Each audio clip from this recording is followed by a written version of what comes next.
Taylor Swift makes history again as Travis Kelce weighs their future. Taylor Swift added another major career milestone in 2026, as the superstar was announced as an upcoming inductee into the Songwriters Hall of Fame. The honor was revealed on CBS Mornings on January 21st, and at 36, Swift became the youngest woman ever to earn the distinction by nearly a decade. As Swift's latest achievement made headlines, her fiancé, Kansas City Chiefs tight end Travis Kelce, also sparked conversation this week after sharing new comments on New Heights that fans interpreted as a possible hint about his future, both in football and beyond. Songwriters Hall of Fame induction makes Taylor Swift the youngest woman honored. Swift is one of several major names headed to the Songwriters Hall of Fame in 2026, which was announced by CBS.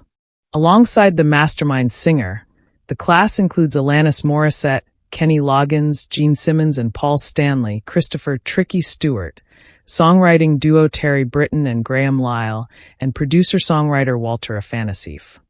The group's impact spans generations of music.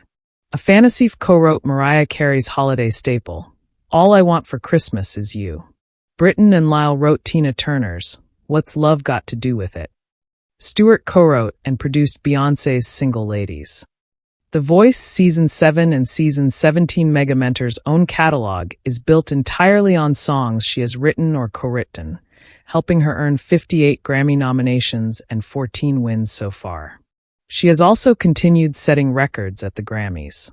When Midnight's won Album of the Year in 2024, Swift set the record for most wins in the category by a single artist. The Life of a Showgirl boosts Taylor Swift's historic Billboard record. Swift also made Billboard history with her October release, The Life of a Showgirl, which spent 10 consecutive weeks at #1 on the Billboard 200 chart. That achievement marked the fourth album in Swift's catalog to spend 10 straight weeks at the top, joining The Tortured Poets Department, 1989, and Fearless.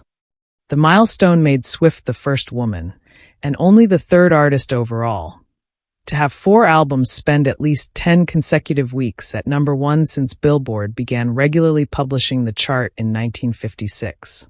The other 2 artists to accomplish the feat were the Beatles and Elvis Presley.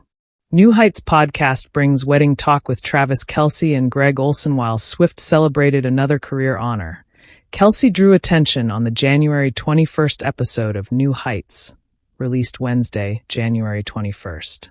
The Kelce brothers welcomed retired NFL star and sports commentator Greg Olsen, and the conversation briefly turned to wedding planning.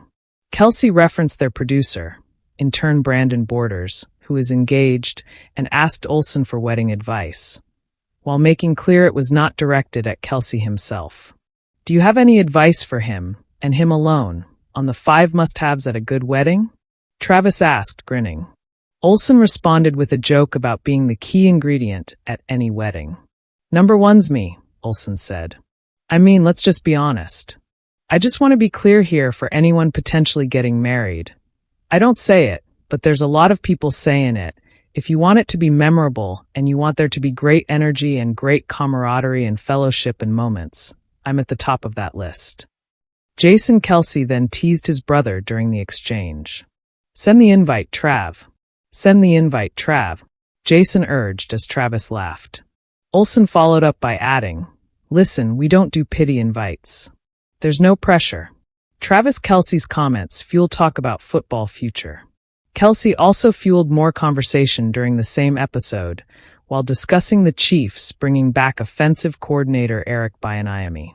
Bieniemy originally joined Kansas City in 2013, which was Kelce's rookie year. The two spent 10 seasons together before Bieniemy left in 2023. After stops in Washington, UCLA, and Chicago, Bieniemy is returning to Kansas City. During the discussion, Kelce sounded energized about the move. "I love that, expletive. I think it's great," Kelce said.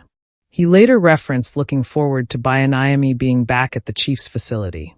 A comment fans quickly pointed out could suggest Kelce expects to still be playing. "I can't wait to see him back in the building," Kelce said. "He's one of my favorite coaches of all time. one of my favorite people of all time. I've had so many unbelievable growing moments under him as a player, as a person, and I just love the guy, and it's going to be awesome to see him back in the building and see him back wearing the Chiefs logo, baby.